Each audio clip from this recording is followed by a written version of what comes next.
Happy Pasquetta. Oh, How's that? Did I pronounce it right? yeah, the day after Easter. Okay, see? So there you go. So it's Little Easter, or the day after Easter. So today, my mother is making Not me, you are. asparagus I'm watching. frittata. So we have the oil heating already, and it's a mixture of canola and olive oil so that the heat isn't too high. And I've prepared diced ham from the 12-pound ham last night for Easter, chopped parsley, the last of my Parmesan cheese, which my mother will probably take out Romano, diced onions, and I didn't cry. Do you know why? Good, because you bread. I put it in the refrigerator first. See, I'm smart, because wearing glasses or running water doesn't work. And now I'm remiss, our artichoke, whatever they are, the asparagus, I need to dice still. So my mother's gonna take the onions and put them in the frying pan.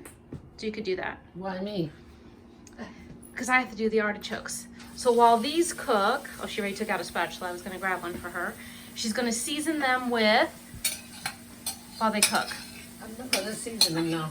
Okay, because if you put salt now, the water will come out of them. So while those season, or while those brown, I'm going to finish cutting the asparagus. And note to self, in the past I've always thought that I was being quick about things and not wasting time. So for the asparagus, I would chop the bottom 2 inches, 3 inches off. And my mother asked me why one by one I didn't go and snap them. So you do need to snap them, as my mother said, because otherwise they're not right. And her friend Mary commented that they taste like wood. And it reminded me, because Bob at dinner the other day said, you know, I know you like making asparagus, Alice, but sometimes it feels like they're stringy, like a tree. So I think actually that's how he proved that I've been doing them the right way. So, okay, we'll be back. So while we were gone, the onions were sauteing, and my mother, because I didn't do a good job cutting the asparagus, so she cut them, snapped them for me. So those are going in now. She's going to continue to stir them, and I'm going to tell a story while she does this. So when I think of frittata, years ago, when my father was alive and he worked, he was a very simple man, so he would eat like a piece of bread and maybe some salami or soppressata for lunch at work. He wouldn't eat that much. But every once in a while, he would have a taste for an onion frittata. So sweet onion frittata that he put probably Romano grated cheese in. So at night, before he went to work the next day, my father would make a frittata. And that smell in the house, I mean, I was commenting how the pizza rustica smelled, but there was a very particular smell. My father didn't cook, except for he would make this frittata. No matter what we ate for dinner, when he was done with that frittata and it would sit on the toaster oven, waiting to cool for him to take the next morning with the piece of bread, the frittata was about the size of this plate, the size of the frying pan. That poor man who worked hard and got up every day to start work at 4 o'clock had maybe a slice of a tiny piece of pie left, because I ate it. Oh. During the night, I would come in the kitchen and take a little piece, a little piece, a little piece, a little piece, and he never complained. He never complained that he went to work and had like no food, and he worked hard at the studio. You feel bad now? No, I felt bad the whole time. Well, I didn't feel bad then, but I've been feeling bad for at least 15 years about it. But yeah, so I've never been able to recreate that frittata. And obviously my mother didn't cook well enough, because he had to make it himself. That's the one thing he cooked for himself. No, he did not like anybody to make that frittata except for him. Because it was... Even over his house when he was young. Ma, the sides were cooked, like crispy. The egg got crispy. I've never seen anything like that before. It was delicious. Too. Yeah.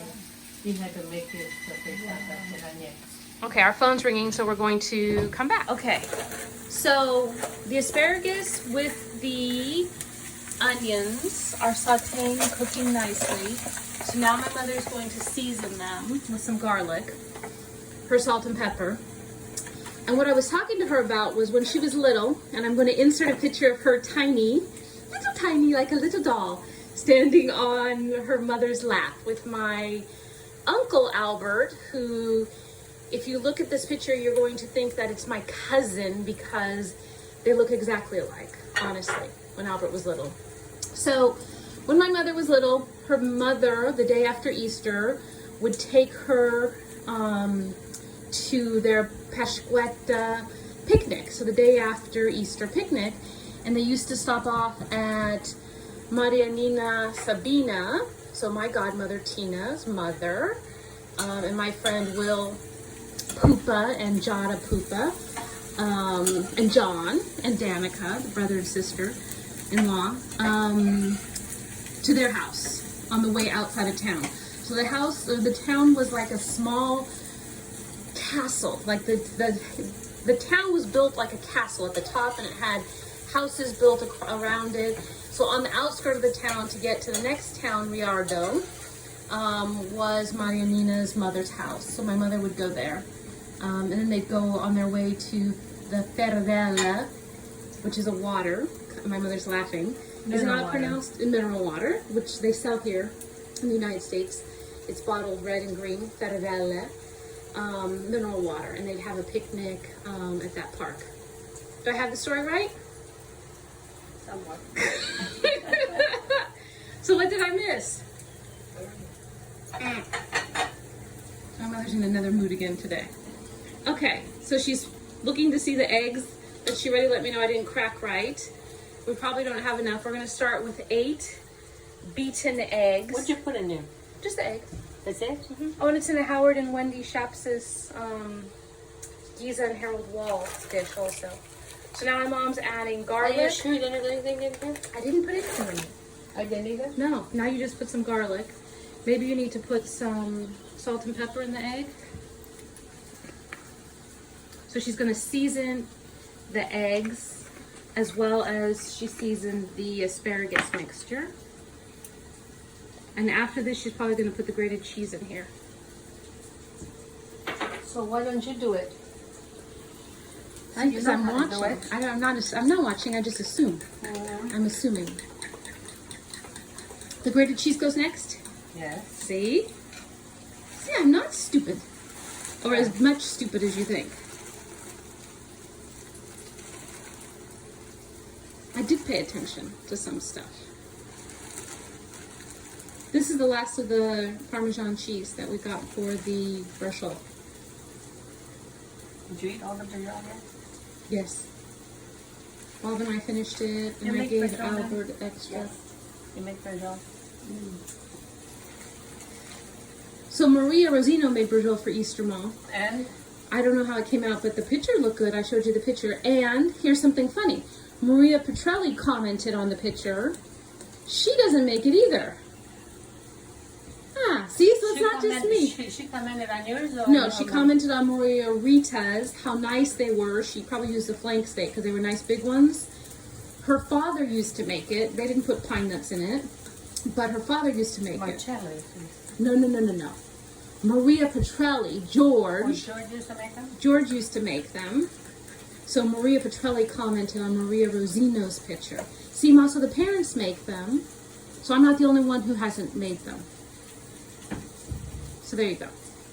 Well, you tell Maria Petrelli if she wants help, I'll help her learn. Oh my God. I'll let her know that.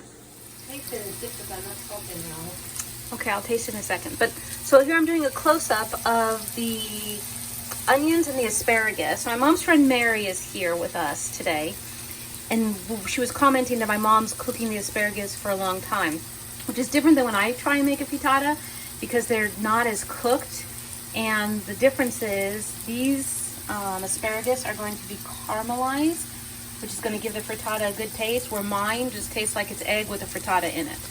So there's again another difference in the cooking style. Yet again, my mother's going to be right on.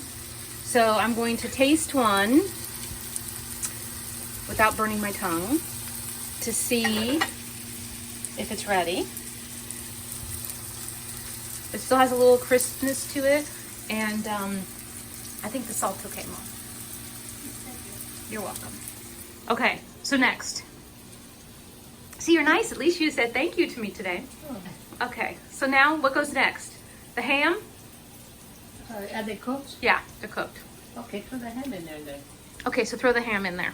Oh, really? I told you to do it. So here, this is an option. Because of my 12 pounds of ham yesterday, I diced some, excuse me, and put them, we're going to put them in here. To make it a different Italian way, you should use like sausage, like the frittata sausage, Mom, or the what's that sausage that I called wrong the other day? The abruzzese. Haha! I got it now. The abruzzese sausage, something small diced in here to give a meaty, warm taste to this also. But instead, I'm being useful with my resources and using the ham. Now my mom added the fresh chopped parsley.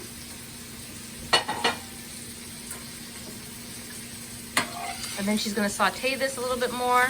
We'll come back if she adds in the next ingredient. My mother said that she would like to add some fresh mint to this to give it a nice popping taste. Again, you remember in my asparagus ricotta recipe, I said I wanted to add mint. So I went in the backyard, picked some fresh mint. I'm going to take them off the stem and then we'll add them to the recipe. So because I wasn't moving fast enough, my mother decided to chop the mint herself. Again, I've said before, the knife skills she has, I would never hold a knife like that. Why? Because that's why they have cutting boards. No. So the mint is now in the egg mixture, which has scrambled eggs. We're going to start with 8. We may need more. You didn't scramble yet. You beaten them. Oh my God, why am I doing that? Why am I doing that? I don't know. I don't know. What school did I go to that educated me wrong? Anyway, so the ham is cooking nicely here with the asparagus. The egg mixture is just about ready to go in. It has the imported Parmesan cheese. Yes, the oven is on. The mint in it and garlic. Maybe she put salt and pepper in there too. Where? In the egg. I think you did. Yeah. Okay. So need to throw that in there? And the oven is ready. And the oven is ready. You sure? It's on 375 convection. So as opposed to making the frittata entirely in this pan, could you imagine me trying to cook the frittata, flipping it? It's going to fall everywhere. It's not going to cook. Oh, my mother's remembering something that we didn't do right. She's going to add a little bit more oil in it so it cooks nice and gets that crispiness around the edge. Use this oil now? This is good. So again, she's adding the mixture of the olive oil and canola oil to it so that it adds more oil, liquid, buttery, cream, whatever around it, so that when it goes into the oven, it will crisp. It's too strong. This one here is better. Okay, so we're going to add the egg next. The egg is now, the egg mixture is now going in the frittata. I think I need more egg, Mom. And my mother's putting her hands in it again. So she's scooping up every last bit of the egg mixture. Mom, I think I need more eggs. No. No? Okay, well then this is going to be a lesson for me to see how you're going to get that across there.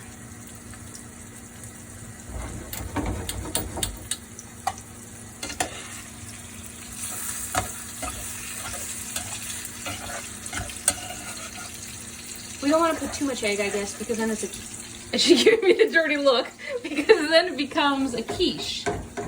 And it's not a quiche, it's a frittata.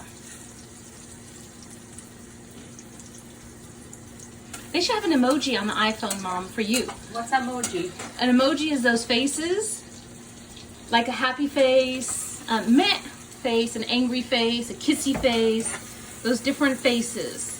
So they need to do an emoji for you. And it will change the different faces that you make at me. Okay. So now, this mixed, okay, I guess the egg is about right. And there's the look of I know better than you. So I'm opening the oven. My mother's coming with the frying pan. Is this frying pan able to go in the oven? It's there.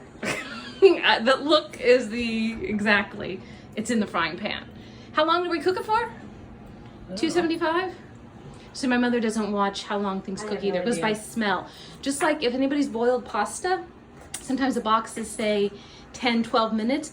but you can smell when the pasta is ready that it's being boiled. There's a smell to it. Just like when you cook certain things. So we'll watch this for maybe, what, Ma? 45 minutes?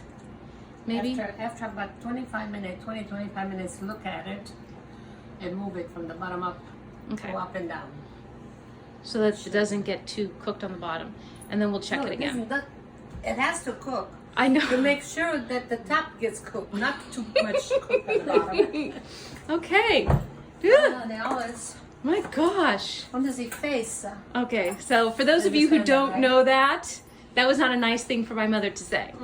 And a reflection on her education of me, or not educating me enough of that. I tried. I spent a lot of money too. Yeah. So she said she tried and paid a lot of money too. You should get a refund. Go ahead, I'll pay me back. Pay me back, Alice. Oh, no, the school. No, you didn't take it, so. Okay, we'll be back.